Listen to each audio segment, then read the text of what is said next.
You keeping an eye on this? Yeah. So folks, in the last class we learned something about monopoly. Okay?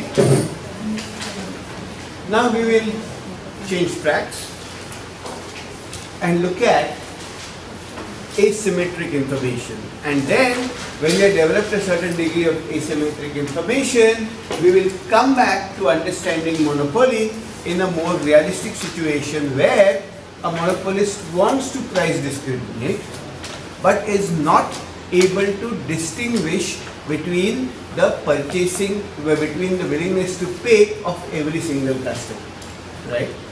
So we have a monopolist who knows, for example, if you're an electricity supplier, you know that domestic users are willing to pay a different tariff from, say, commercial users, but you don't know whether a given household is actually a domestic user or consumer user of a consumer user, and therefore you need to devise policies which will where the right type of users will take the right type of packages meant for them. Right? So we will come back to that when we have understood asymmetric information a little bit more. Right?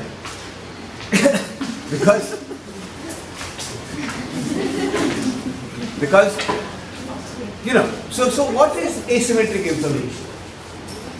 Asymmetric information is a situation where one party to a contract holds some information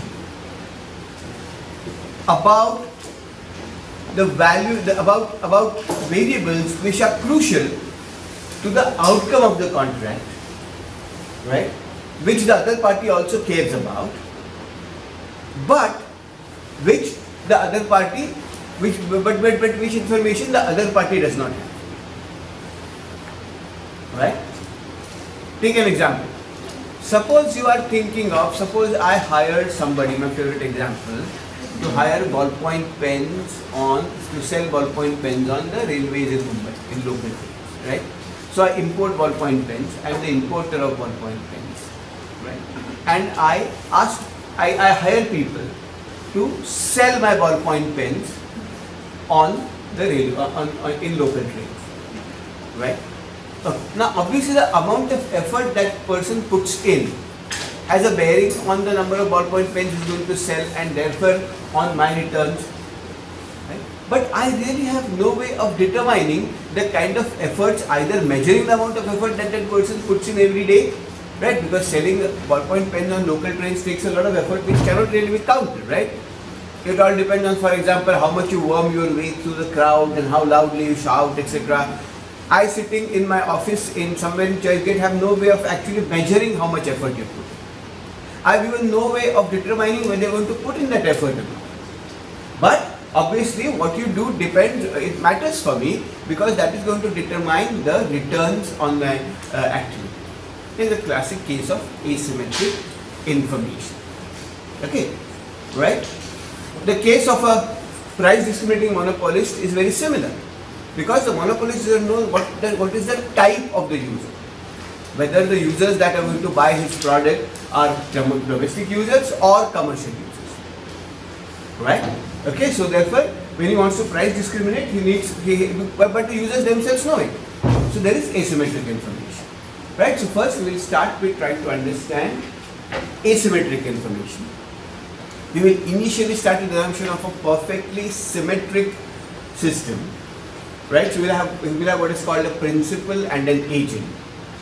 A principal is somebody who hires somebody called an agent to undertake a certain activity, right? The principal offers a contract to the agent which specifies both the amount of wage that the agent will get and the amount of effort that the agent should put in. And the agent then decides whether to accept the contract or not accept the contract. That's the kind of a structure we have. Right? Okay, so we have a principal, we have an agent. The principal offers a contract to the agent. The contract specifies the effort level as well as the wage that the agent will get. Right? And the agent then decides whether to accept the contract or not to accept the contract. So you actually see it's a kind of a sequential game now. The principal offers various contracts. The agent says yes or no. right? So you can actually solve it as a sequential game. So in the long run, we will see that we actually will solve this as a sequential game, right? But as of now, we will not look at it as a game theoretic perspective. We look at it from more a calculus-based kind of perspective to understand some important and essential things. Now, when the principal hires the agent, we can think of two different scenarios. One scenario where the agent's effort is perfectly verifiable. Right, so the amount of effort that the agent puts in can be verified by the principal. It's a simple assumption, right? What we will say is different outcomes are possible. For example, I'm the principal, I might hire an agent to sell ballpoint pens on Mumbai locals. The agent can either say put in a high level of effort or a low level of effort. Right? That is, he can actually make a lot of effort or make not so much effort. He can actually sell a lot of ballpoint pens or not sell so many ballpoint pens. Right? The outcome is uncertain. You can think of situations where the agent puts in a lot of effort but can't really sell those many ballpoint pens. You can also think of situations where the agent is not putting in a lot of effort but actually ends up selling a lot of ballpoint pens just by pure chance. Right? So the outcome is a random variable. It takes different values with different probabilities. Right? But the probability with which it takes a value, the probability with which it takes a certain value is a function of the effort that the agent puts in. Right? We'll have a model of that kind. So what are the two situations I'm talking about? In one situation, the effort that the agent puts in is fully verifiable. I can actually watch the effort that the agent puts in. Right? So for example, if I have a student and who's studying very hard and I'm actually watching him put in the hours, right? But the student can get either less marks or high marks in the exams. Right? Okay? So effort is perfectly verifiable is one situation. The other situation is effort, this is a situation of imperfect but symmetric information. Why is the information symmetric? Because the agent and the principal both know the amount of effort that's put in. But the outcome is still imperfect. Right? So I don't know what the exact outcome will be. Right? On the other hand, I can have a situation where the information is genuinely asymmetric. Right? What do you mean by genuinely asymmetric information? The agent's effort might not be verifiable. That is, I might not actually be able to watch, measure whether the agent puts in the effort that the agent has committed. Right? Like if in my example, the person who I hired to sell ballpoint pens, I said you a very good salary, but you must work very hard. And it's of course I'll work very hard. Right? But once the person is committed to a salary, you are not very sure whether the person will actually work hard or not. So you can't really verify that. That is called moral hazard. Right? So you can't really verify the effort of the agent. Second issue might be whether you cannot verify the agent type. Right? You cannot verify the agent type. The agent types might be of different types. Right? For example, actually, whether a household is a consumer household or a unit which is buying electricity from you, whether unit is a consumer unit or a household unit, right, is a question of types. Okay? And the monopolist might not know the exact types. Right? That is a situation of adverse selection. Okay? That is a situation of adverse selection. Now you see, these are very important distinctions because markets work quite differently under these assumptions. Okay, under the two structures. Take the example of, everybody knows this example, the market for lemons. Everybody's heard of this, right? So what happens in market for lemons? Only bad cars will sell in Right, but does everybody understand that it's actually a question of information? Sure? Okay, right. So for example, therefore you can see how markets can actually fail. Right? Okay. So what we will now try to do is, we will try to build a situation. The first starting baseline model will be where information is not asymmetric. Okay? Information is not asymmetric, but it is imperfect. That is, the agent's effort is perfectly verifiable, but the outcome of the activity is still uncertain. The agent's effort is verifiable, but the outcome of the activity is very uncertain. Right? For example, you can go to a forest and hire a forest guide to actually sight tigers, and the forest guard can actually work very hard for you, but you may or may not sight a tiger in the forest. Right? The agent effort is perfectly verifiable because the person is with you all the while. Right? But whether he puts in a higher level of effort or low level of effort, the outcome of the exercise is still uncertain. Right? So we think of those kinds of things. Okay. So once we think of that kind of uncertainty, we must first understand how individuals make decisions in an uncertain environment. All of you know how people make decisions under certainty. That is, the broad structure is like this. You have preferences, you have consumption bundles. You have preferences over consumption bundles. And as long as these preferences are complete and transitive, they're rational, right? It is possible to represent the preference structure by a continuous utility function under certain assumptions, right? And if you have a utility function and then you put a constraint, then you maximize the utility function with respect to those constraints, and then you understand how people make decisions. Right? So you therefore have a utility maximizing exercise, you derive your indirect utility function and so on. You have demand functions coming from the indirect utility function, you use the Shepard's lemma and those kind of things, and that structure is there in place. But here, when you think of preferences over consumption bundles, you are told that these consumption bundles were for sure consumption bundles. So for example, when I am comparing apples to oranges, these are apples for sure and oranges for sure. Right?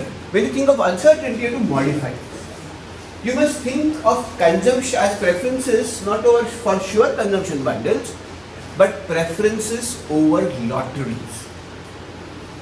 Okay, preferences over lotteries. So each consumption bundle can be thought of as a lottery, which gives you something with a certain probability and something else with a certain probability. Okay? For example, you can think of a consumption bundle which gives you X with probability P and Y with probability 1 minus 2. So that's a consumption bundle. Okay? And you must think of preferences over consumption bundles which are defined like this. Right? As lotteries. Okay?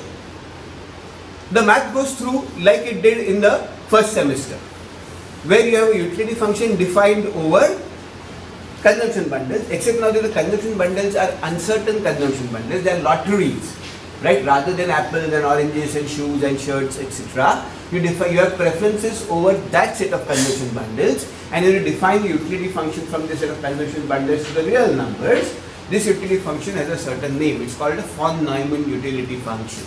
Right? Such utility functions are called von Neumann utility functions, and if you are interested a little bit in the maths of it and the proofs for existence, etc., please look up Varian microeconomic analysis. Okay, have you seen Varian's book, Microeconomic Analysis? You should look at Varian's book. Right? Okay. Now, in particular,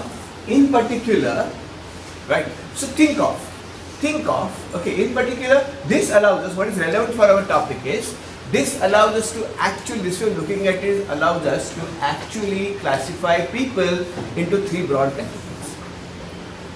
The first category is people who are risk averse. The second category is people who are risk neutral. And the third category is people who are positively risk lovers. Okay? How do you classify them? Think of somebody who's given the following 2 options. Right? One consumption bundle is getting 0 rupees with probability 0.5. Right? Okay, so think of this consumption bundle. Okay? Outcome and probability. So think of this lottery which gives us 0 rupees with probability 0.5 and 200 rupees with probability 0.5. This is one consumption bundle, one lottery. Let us call this lottery X. There is another lottery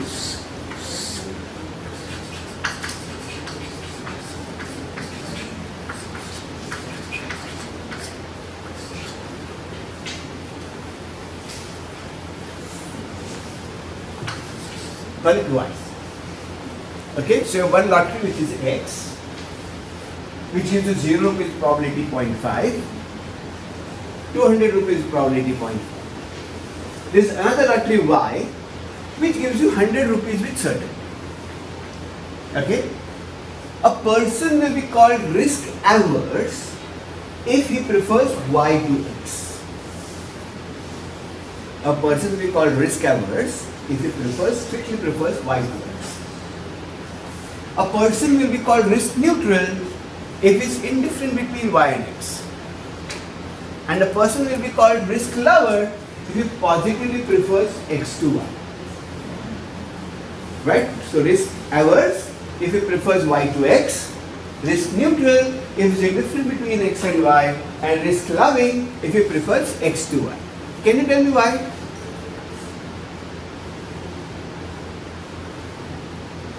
Can you tell me why that classification makes sense?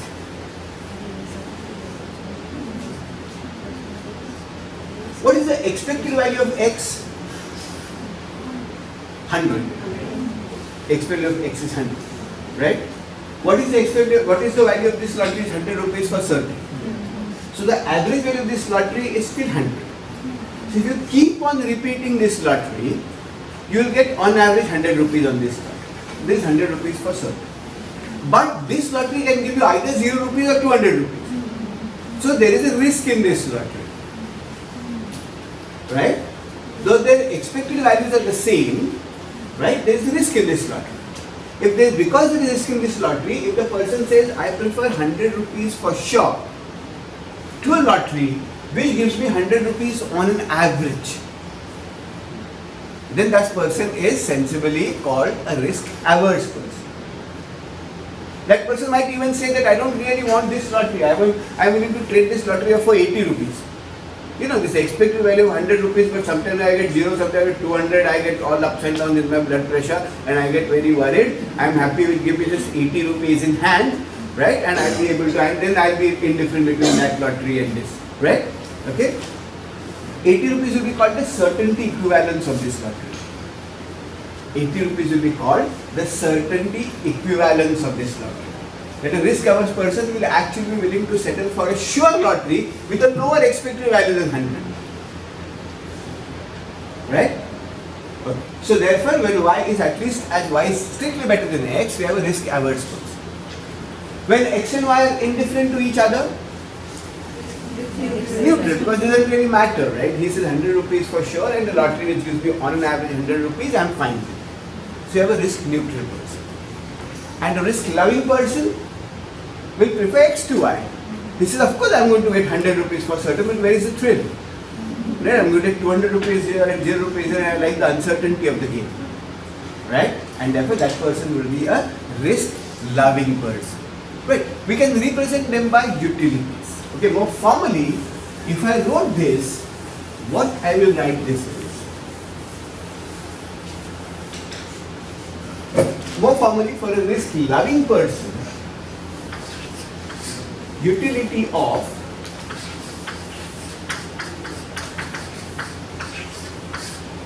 one minus alpha y is greater than or equal to, okay, is greater than really, greater than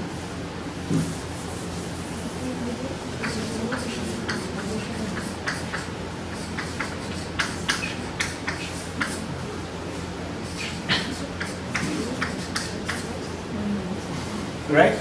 This is for a risk-loving person. What do you say? How does this capture what I just argued?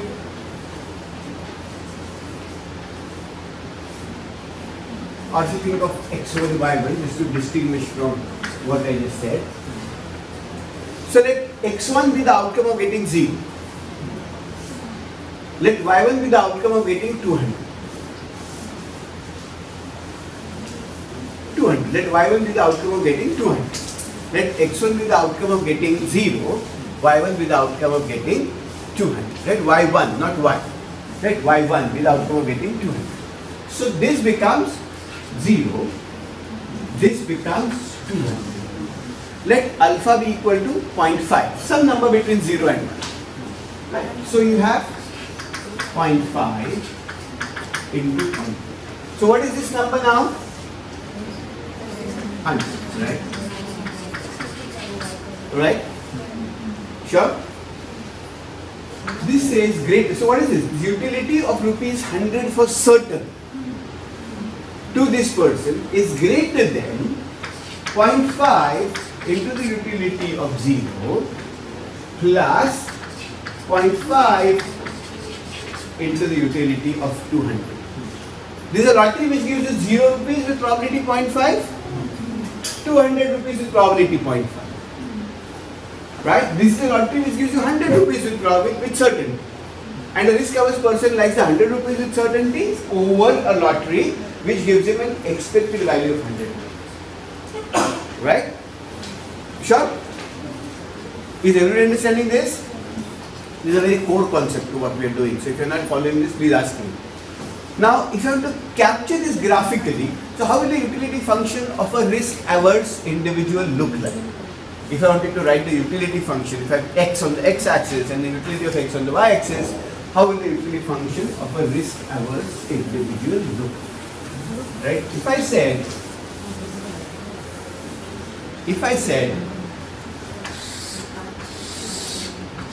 so let this be x, let this be u of x. Okay? And let me think of a 0. Let me think of a utility function like this. Okay? Right? Think of this as x1. This is u of x1. Right? Think of this as x2.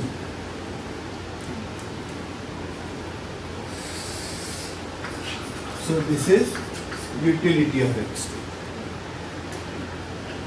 Okay? Right, so this point is utility of x2, this is utility of x1. Think of alpha is equal to 0.5 for example. So think of the point 0.5 x1 plus 0.5. Think of this point here. 0.5 x1 plus 0.5 x2, right? This is some point on the x-axis. Think of the utility of this point. Okay? Right? So what is this point? Utility of, right? Okay? Sure? That is the right hand side of the equation which I have.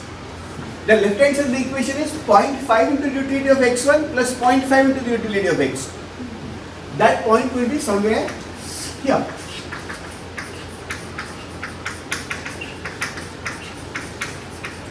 Yeah? So if you think, because the utility function is curved like this,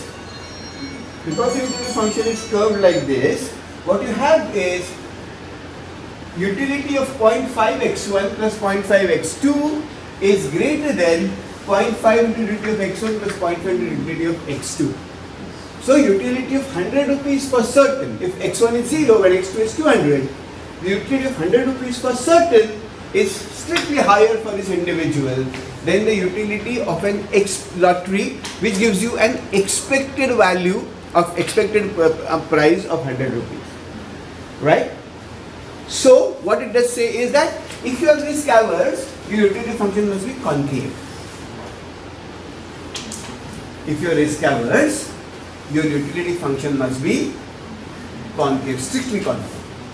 Right? And all of you know the definitions of concave sets and upper contour functions and all those kinds of things in the first semester. Right? So this set must be a convex set. This set must be a convex set. Right? Okay, or the utility function must be concave, strictly concave. If the person is risk lower, what will the utility If the person is a risk lover, how will his utility function look like? For a risk lover, how will the utility function look like?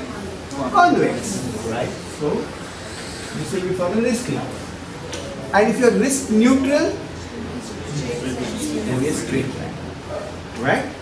Okay. Is this clear? Now, let us think of actually measuring how risk averse a person is. Let us think of measuring how risk averse a given person is. So I know, for example, that she is risk averse and she is risk averse, but I want to see who is more risk averse. Okay? Now, what does the degree of risk aversion depend upon? In this, so you know that the risk averse person will have a concave utility function. What will the degree of risk aversion depend upon?